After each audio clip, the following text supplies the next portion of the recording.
Olá, galera do canal Química em 12. Hoje temos um tema bem específico chamado hipótese de Avogadro, certo? Quero que você entenda certinho o que é essa hipótese e como trabalhar com ela numa questão aí do Enem, de vestibular, aquilo que você encontrar pela frente, certo? Então vem comigo para você entender, né, o que essa hipótese diz. Bom, pessoal, é super importante, tá? Você lembrar que nós tratamos os gases como os gases ideais, certo? Nós não, na verdade, consideramos muitas diferenças entre os gases. Vou dar um exemplo prático, tá? Para a questão de volume, não importa muito quem é o gás, mas sim quantas moléculas eu tenho, certo? Então, o mesmo número de moléculas, nas mesmas condições de temperatura e pressão, tá? Pode ser do gás carbônico, pode ser do gás hélio, pode ser do nitrogênio, do oxigênio, não importa, certo? O mesmo número de moléculas terá, então, ali o mesmo volume, vai ocupar o mesmo espaço. E é isso que diz essa hipótese, como você pode acompanhar aqui, ó. Volumes iguais de quaisquer gases, reparou? Então vale para todo gás o que eu vou te falar aqui. Apresentam o mesmo número de mols ou o mesmo número de moléculas, né? Então a mesma quantidade, nas mesmas condições de temperatura e pressão, tá? Se todos os gases estiverem na CNTP, ok? O mesmo, então, ali, volume vai ter o mesmo número de mols ou moléculas, certo? Se estiver na CATP, todos os gases nas mesmas condições, né? Não importa se é a CATP, você vai ter, então, o mesmo número de moléculas ocupando o mesmo volume. Isso é o que diz a hipótese de Avogadro. Então, por exemplo, eu estou colocando para você aqui 3 balões, né, com 3 gases reais, certo? Né, conhecidos, mas vamos tratá-los como os gases ideais. Isso é importante você considerar, ok? Eu tenho então 3 balões, um com amônia, um com dióxido de carbono e outro com gás hélio. Reparem, 2 gases moleculares e um gás atômico, né? Um detalhe importante. Bom, nós temos os mesmos volumes, 22,4 litros, ok? Em cada balão. Agora, se esses 3 balões se encontram na mesma temperatura e na mesma pressão, tá? O que você vai avaliar, que você vai concluir então, tá? Que cada um desses balões comporta o mesmo número de moléculas, o mesmo número de mols. Por quê? Porque é o que diz essa hipótese, né? Então, considerando as mesmas condições de temperatura e pressão, ok? Mesmo sendo gases diferentes e bem diferentes, no mesmo volume, eu vou ter aqui o mesmo número de mols, o mesmo número de moléculas. Então, eu posso agora, né, discutir isso com mais detalhes com vocês, tá? E se nem todas as condições forem iguais, certo? Vamos testar isso passo a passo? Então acompanha comigo, certo? Envolvendo esses 2 balões aqui. Dá uma situação, então, hipotética, né? Eu tenho volumes iguais, certo? Temperaturas iguais, pressões iguais. O que você conclui? Que a quantidade de gás em cada balão é a mesma quantidade em mols ou moléculas, certo? Então, eu tenho aqui a mesma quantidade porque temos essa igualdade no volume, temperatura e pressão. Tá. Bom, se aqui tem um mol, você conclui que no balão da direita também tem um mol. Só uma coisa importante a ressaltar, se são gases diferentes, com massas molares diferentes, eu vou ter massas diferentes em cada balão. Perfeito? Tá? Ok? Então, há toda essa igualdade, mas há uma diferença na massa de cada balão, se cada gás tiver uma massa molar diferente. Mas, tá? Essa é uma primeira situação. Uma próxima. Eu tenho agora volumes diferentes, aonde o balão da direita tem o dobro do volume do balão da esquerda, né? Como você pode acompanhar. Porém, temperaturas iguais e pressões iguais. Se só o volume diferente já é o suficiente para as quantidades também, tá, ficarem diferentes. Se, por exemplo, eu tenho um mol no balão da esquerda, e agora, quanto é que eu tenho na direita? Você concorda que em um espaço maior cabe mais gás? Então, no dobro do volume, eu vou ter o dobro da quantidade de gás. Quer dizer, a uma mesma temperatura, a uma mesma pressão, porém, no dobro do volume, eu tenho o dobro da quantidade de gás. Isso em mols ou em moléculas. Mais uma situação para você entender certinho, né, a hipótese de Avogadro e as variações, né, das grandezas que podem acontecer. Mais uma situação onde eu tenho volumes iguais, ok? Temperaturas iguais, porém pressões diferentes. E reparem que a pressão do balão da direita, ela é o dobro do balão da esquerda. O que você conclui quanto à quantidade?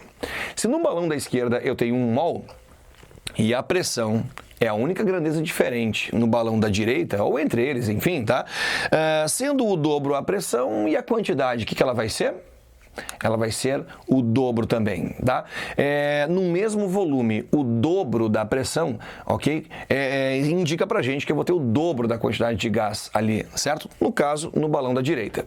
Mais uma situação, E eu quero compartilhar mais uma com você. Volumes iguais, temperaturas diferentes, no caso o balão da direita com o dobro da temperatura, e reparem, dobro em Kelvin, que é o correto, né? E as pressões são as mesmas. O foco agora é na temperatura.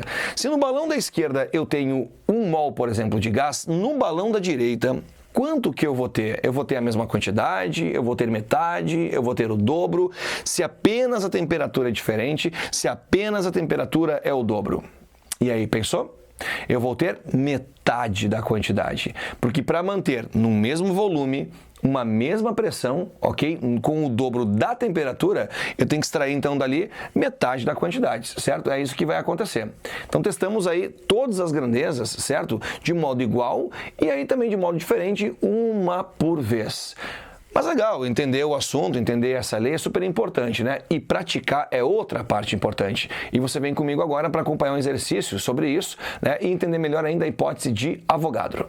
Galera, então esse exercício aqui de fixação, ok? É importante para você entender a hipótese de Avogadro. Ele vem com as seguintes informações, né? Lê comigo, acompanha comigo. Três recipientes, certo? De volumes fixos, então volume invariável, volume constante, contém cada uma substância no estado gasoso, no caso o oxigênio, um gás desconhecido e gás metano. Os gases estão armazenados nas mesmas condições de temperatura e pressão. Essa afirmação é importante.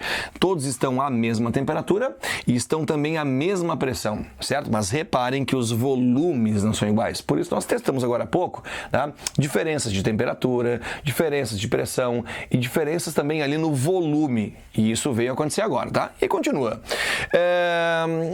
Pode-se afirmar que o gás contido no recipiente 2, uma das perguntas é qual gás está no recipiente 2, perfeito? E qual é a massa do gás no recipiente 3, tá?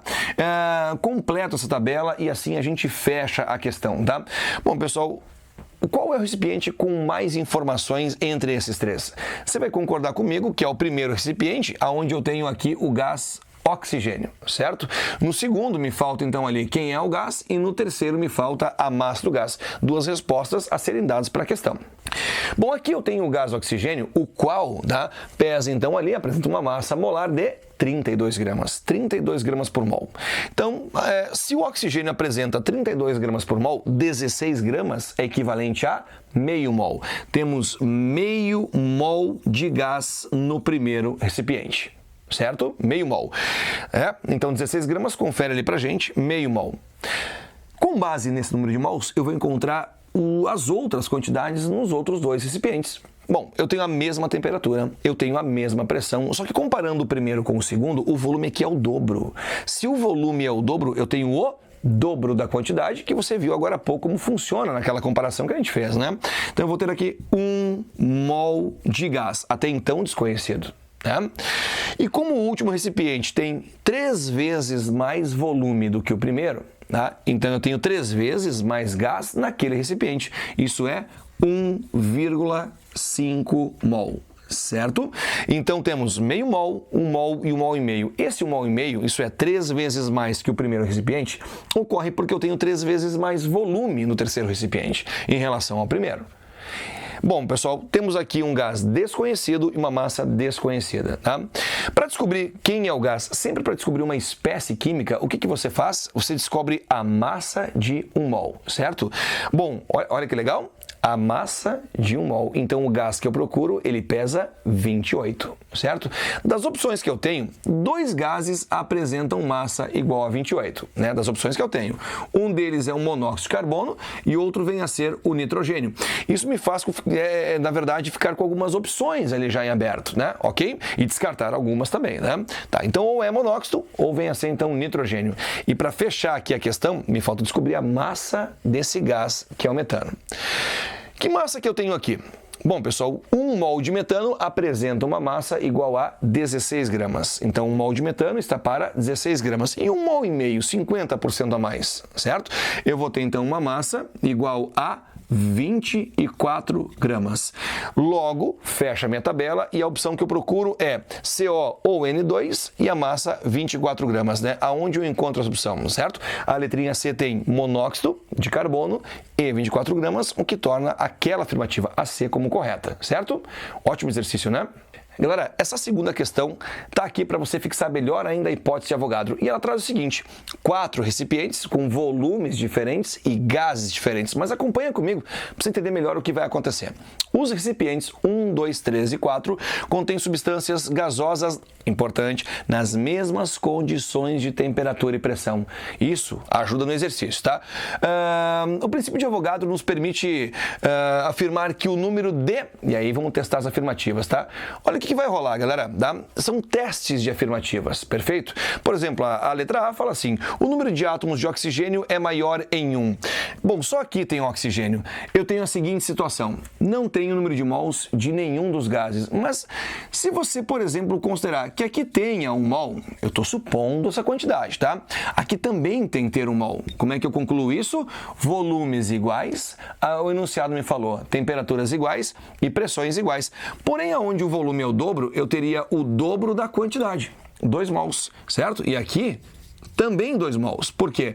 Volumes iguais, quantidades iguais, nas mesmas temperaturas e pressões, né? Tá, mas a letra A, por exemplo, ela fala no número de átomos de oxigênio ser maior em 1, tá? Mas é maior aqui. 2 vezes 1, eu tenho 2 mols de oxigênio. 2 vezes 2, 4 mols de oxigênio. É maior em 2. Errada a letra A. Testamos a B. O número de átomos de hidrogênio é igual em 3 e 4. Hidrogênio é igual em 3 e 4? Bom, vamos lá. 1 vezes 4, 4 mols de hidrogênio. 1 vezes 2, 2 mols de hidrogênio. Não é igual em 3 e 4. C. Número de átomos de carbono é maior em 1. Vamos testar o carbono. 2 vezes 1, 2 mols. 2 vezes 1, 2 mols. 1 vezes 2, 2 mols. Não é, ok? Maior em 1. É igual em 1, 2 e 3. Letra C, letra D.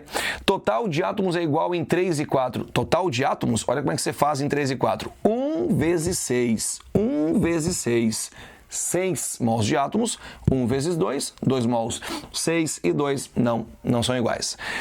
E letrinha E, só pode ser ela a correta, né? Total de átomos é igual em 2 e 3. Total de átomos é igual em 2 e 3. 2 vezes 3, 6 mols. 1 vezes 6, 6 mols. Então temos o total de átomos, ok, em 2 e 3. Por isso que a letra E é a afirmativa correta.